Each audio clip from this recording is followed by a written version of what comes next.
The morning Roger Ashdale was asked to leave his own daughter's wedding rehearsal dinner, he didn't argue. He set down his glass of sparkling water, folded his napkin with the same unhurried care he brought to everything, and walked out through the side door of the Pemberton room without looking back. Nobody stopped him. That was the part he'd think about later, driving home along the 401 in his 11-year-old Civic, the heater running a little rough the way it always did in October. Nobody stopped him. Not his daughter. Not the man she was about to marry. Not a single one of the 43 guests who had watched it happen.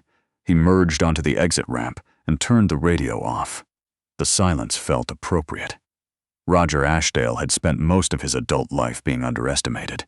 It wasn't something he'd ever tried to correct. He'd grown up in Sudbury, the son of a nickel miner who believed that showing what you had was a form of rudeness, that quiet work was its own reward. He'd carried that belief the way other men carry their father's watch. Not always consciously, but always present. He was 58 years old. He drove a Civic. He wore the same 3 or 4 flannels to the grocery store, to the hardware place out on LaSalle, to the coffee shop on Elm, where he'd been getting the same medium dark roast since 2009. He had a small house in the Donovan that he'd bought for a number people would have laughed at in any other decade, and he'd never felt the need to move. The house suited him. The neighborhood suited him. The kind of life where no one paid you particular attention suited him very much. What people generally did not know, because he'd never seen any reason to mention it, was that Roger held a 31% stake in a materials engineering firm called Caldwell Rowe Group, a company whose name appeared on the sides of buildings in 7 provinces and whose most recent contract was with the federal government. He'd co-founded it at 34 with 2 other men, one of whom had since retired to the Okanagan, and one of whom Roger still met for lunch every few months at the Vietnamese place on Paris Street. He didn't think about the money very often. He thought about his tomato garden in the summer, his woodworking in the winter, his 2 cats, and his daughter. Her name was Simone.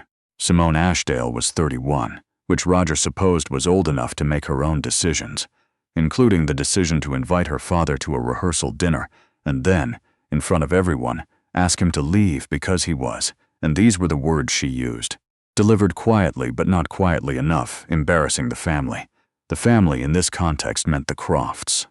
Donovan Croft was the man Simone was marrying. He was 40, and his family had a kind of money that announced itself, a house in Forest Hill, a cottage in Muskoka, a mother named Lenora who wore her wealth in the way certain women do, as a second skin so thoroughly natural it no longer reads as affectation.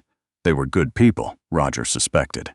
But they were a specific kind of good people, the kind for whom a man who drove an 11-year-old Civic to a rehearsal dinner was a question mark that needed answering. Or removing. He hadn't spoken much that evening. He'd been seated at the end of the table near the window, next to Simone's university friend, whose name he'd forgotten by the fish course. He'd eaten the salmon, declined the second wine, and listened to Donovan's brother give a toast that used the word legacy 4 times. He'd smiled. He'd been pleasant. He'd worn his better flannel, the dark green one Simone had given him for Christmas 2 years ago, that still had the crease down the arm from the original fold. And then Lenora, Croft, had leaned across the table and asked him, sweetly, what he did. He'd said he was in materials. She'd smiled back, the smile of someone filing information under a particular heading, and turned to the woman beside her. He wasn't sure what happened in the 10 minutes after that. He knew Donovan's father, Gerald Croft, had said something to Simone.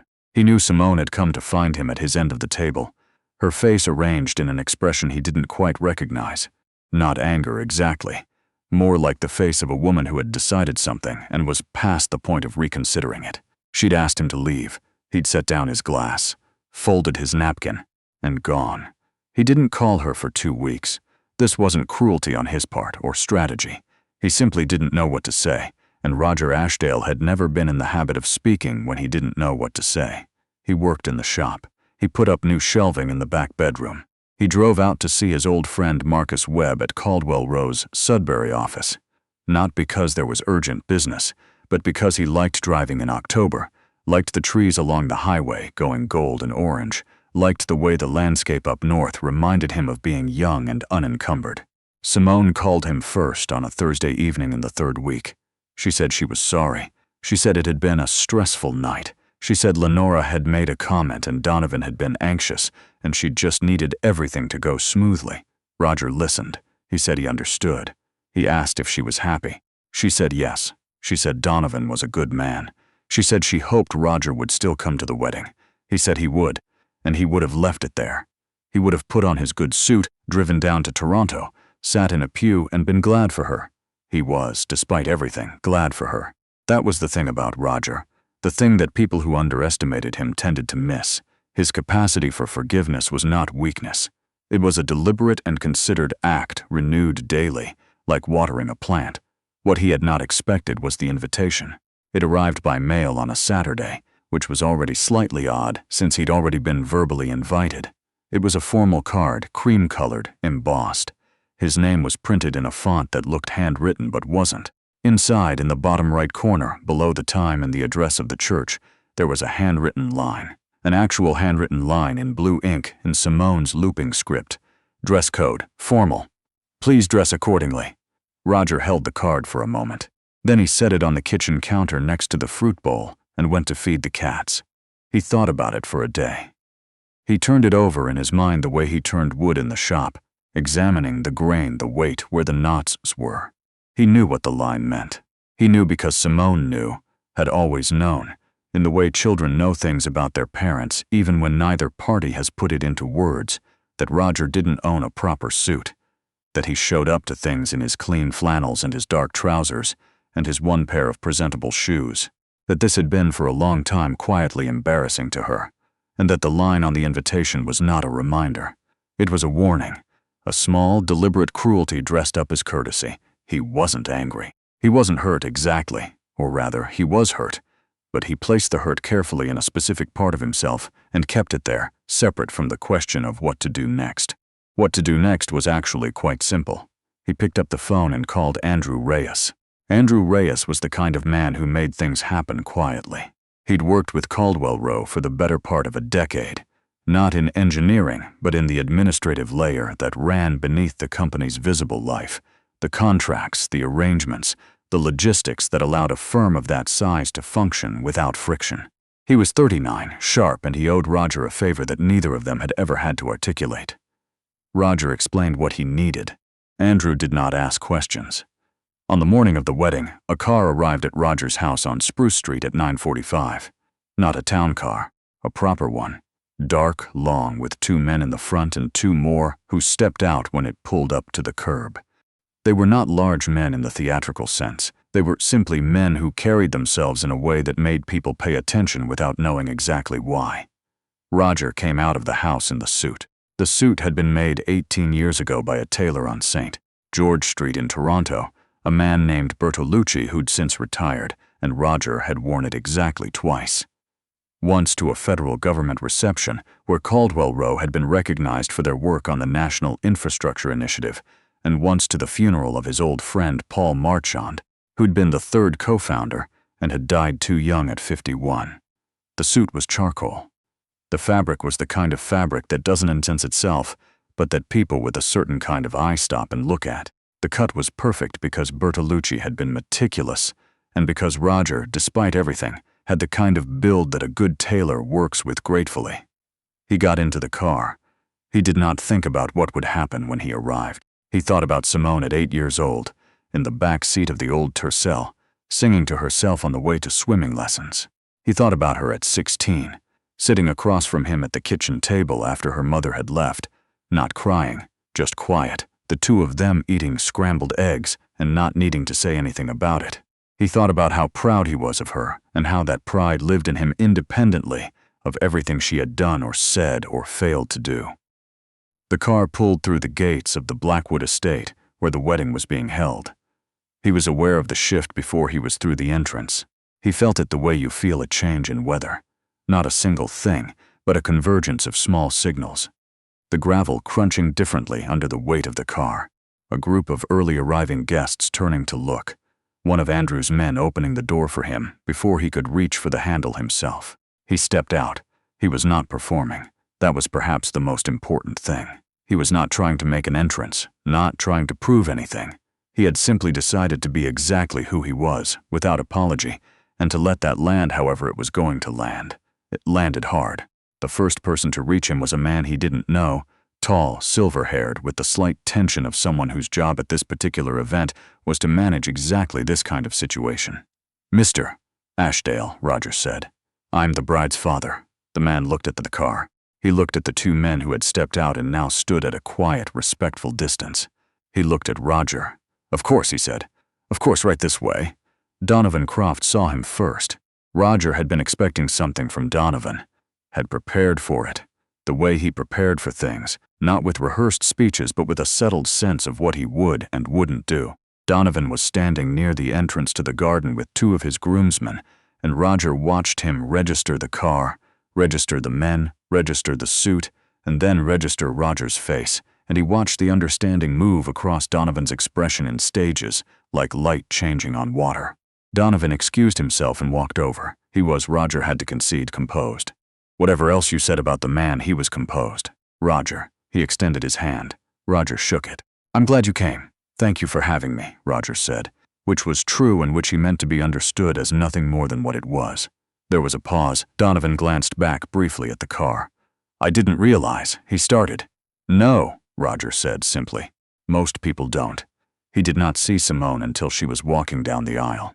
He'd been shown to a seat in the second row.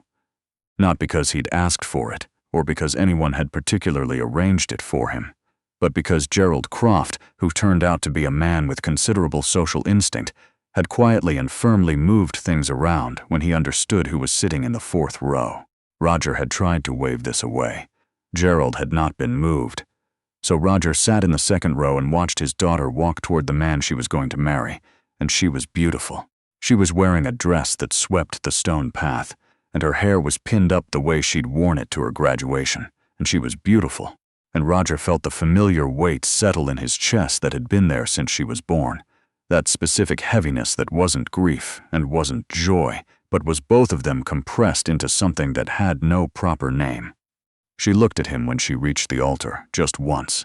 A quick look, involuntary, the kind the body makes before the mind can supervise it. He nodded just once. She looked away. The reception was held in the long room overlooking the grounds, and the grounds were extraordinary in the October light.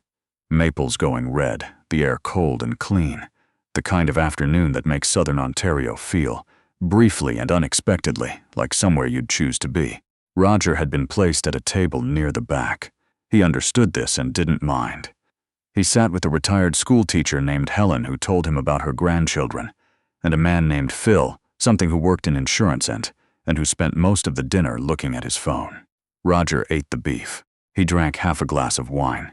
He talked to Helen about Sudbury, which she'd visited once on a road trip, and about the lakes up there, and about how the color of the rock in autumn looked almost prehistoric.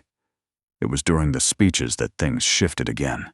Gerald Croft stood up to speak, the father of the groom, the man who by all social logic should have had the clearest purchase on the room. He was a practiced speaker, warm without being excessive, and he said good things about his son and kind things about Simone. And then he paused, the kind of pause a man with a good speech uses to let a transition breathe, and he said, "I also want to say something about Roger Ashdale, Simone's father, who is with us this afternoon." Roger went very still. "I didn't know Roger before today," Gerald said. "I'll be honest with you. I knew a few things about him and I had made some assumptions, the way we all do, and I was wrong." He paused again. "I was corrected this afternoon by a number of people who know him better than I do, by colleagues of mine in the infrastructure sector, as it happens, who were surprised to hear that Roger was here, because they had not expected a man of his." Gerald smiled. His particular standing to be attending a private event without it being known beforehand. The room was quiet in the way rooms get quiet when the social register shifts without warning. "He is a better man than I gave him credit for," Gerald said, "and a better father, I think, than any of us deserve to see demonstrated today, so I'd like to raise a glass to Roger." Roger sat very still. He did not stand. He did not wave. He nodded once, which was all he knew how to do, and he picked up his half glass of wine and he held it up and then he set it back down. Across the room he could see Lenora Croft's face. He didn't look at it long. He found Simone in the corridor outside the washrooms 20 minutes after the speeches. She was alone, her bouquet hanging at her side, and she was looking at nothing in particular the way people look when they're trying to get themselves sorted. She heard his footsteps and turned. Neither of them said anything for a moment. He'd had time in the car on the way down to think about what he might say to her. He'd thought about it seriously, the way he thought about problems in the shop, turning them, examining them, not rushing to the first solution. He'd rehearsed a few versions of things. None of them felt right. What came out instead was, "You look like your mother." She blinked. "In the aisle," he said, "walking, the way you held your shoulders." Simone's face did something complicated. He watched it happen. He'd watched her face do complicated things since she was 3 years old, and he knew enough not to fill the silence while it was happening. "Dad," she said. "I'm not here to make it a thing," he said. "I'm here because you're my daughter and you got married today, and I wanted to be here for that." "The car," she said. "A friend arranged it. The men, they work with me. They offered to come, I let them." She was quiet. "Gerald gave a speech about you," she said. "I heard. I didn't know," she said, and her voice had something new in it, something that wasn't quite apology but was close. "About all of it, the company. I mean, I knew you were." She stopped. "I knew you were fine, but I didn't know." "Roger thought about this. There was no reason for you to," he said. "I should have." He let that stand. "I asked you to leave," she said. The words came out smaller than she probably intended them. "You did, in front of—" "Yes," she looked at him. Her eyes were bright in the way that meant she was holding something back, which was another thing she'd inherited from her mother, the stubbornness of the held-back thing. "I'm sorry," she said. The words arrived simply, without decoration, and Roger recognized them as real. He knew the difference. He'd had a long time to learn the difference. "I know," he said. He put his hand briefly on her shoulder. Not a hug. Roger Ashdale was not a man who deployed hugs as punctuation, but a hand on the shoulder, the gesture of a man who is present and who intends to remain present. "Go back to your husband," he said. "It's your wedding day," she went. He stayed for another hour. He had another cup of coffee, the good kind, a proper dark roast that someone had clearly taken care with. He talked to Helen again, and to Gerald, who turned out to be interested in the same things Roger was interested in, and who shook his hand at the end of the conversation with both of his, the way people do when they mean it. He went out through the garden to the car, and one of Andrew's men held the door. He looked back once at the lights of the Blackwood estate. The windows were warm. Inside, someone had started the music. Something slow, something he didn't recognize, the best traveling out across the stone and the late grass in the October air. He got in. The drive back to Sudbury took 3 hours. He didn't put the radio on. He watched the highway unroll into the dark, the trees that had been lit up in the afternoon now just shadows against a darker sky. The familiar sequence of towns and off-ramps and signs for places he'd driven past for 40 years. Somewhere north of Barrie, his phone buzzed on the seat beside him. He picked it up at the next rest stop. A text from Simone. 11 words. "I love you, Dad. I'll call you when we're back." He set the phone down. He sat in the car for a minute in the parking lot of the rest stop, with the engine running and the heater going a little rough the way it always did, and he felt the weight in his chest shift. Not disappear, not entirely, but rearrange itself into something that had more room to breathe. Then he pulled back onto the highway and drove north, through the dark, toward home.